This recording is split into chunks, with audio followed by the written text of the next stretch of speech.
এই লেসনে আমরা বিভিন্নভাবে টেবিল ডিলিট করা, টেবিল সিলেক্ট করা ইত্যাদির ব্যবহার জানার চেষ্টা করব। ডকুমেন্ট উইন্ডোতে কোনো টেবিল তৈরি করার পর আমরা যদি প্রয়োজনে টেবিলের কোনো সেল ডিলিট করতে চাই, তাহলে টেবিলের যে সেলটি ডিলিট করতে চাই সে সেলটি এইভাবে সিলেক্ট করতে হবে। তারপর টেবিল মেনুতে ক্লিক করে ডিলিটে ক্লিক করতে হবে। এবারে সেলসে ক্লিক করলে ডিলিট সেলসে ডায়লগ বক্স এরকম আসবে। ডকুমেন্টে সিলেক্টেড সেলটি ডিলিট করতে চাই, সেই জন্য ডিলিট সেলসে ডায়লগ বক্স থেকে শিফট সেলস লেফটে ক্লিক করব। তারপর ওকে বাটনে ক্লিক করলে আমরা দেখতে পাবো সিলেক্টেড সেলটি এরকম ডিলিট হয়েছে। এভাবে আমরা টেবিলের সেল ডিলিট করতে পারি।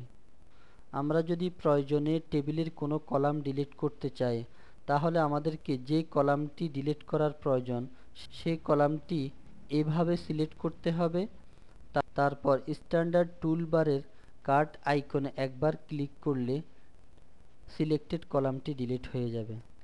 একইভাবে আমরা যদি টেবিলের কোনো রো ডিলিট করতে চাই, তাহলে টেবিলে যে রোটি ডিলিট করার প্রয়োজন সে রোটি এভাবে সিলেক্ট করতে হবে। তারপর স্ট্যান্ডার্ড টুলবারের কাট আইকনে একবার ক্লিক করলে সিলেক্টেড রোটি ডিলিট হয়ে যাবে। ডকুমেন্ট উইন্ডোতে টেবিল তৈরি করার পর আমরা যদি একাধিক সেলকে সংযুক্ত করতে চাই, তাহলে আমাদেরকে এইভাবে সিলেক্ট করতে হবে। তারপর টেবিল মেনুতে ক্লিক করে মার্জ সেলসে ক্লিক করতে হবে।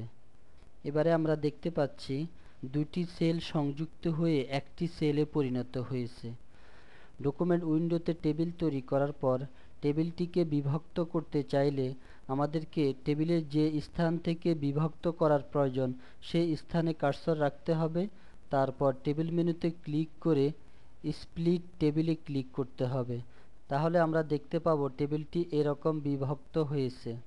টেবিলে নির্দিষ্ট কোনো কলাম বা রো সিলেক্ট করতে চাইলে আমরা কলামকে এভাবে সিলেক্ট করতে পারি, রোকে এভাবে সিলেক্ট করতে পারি।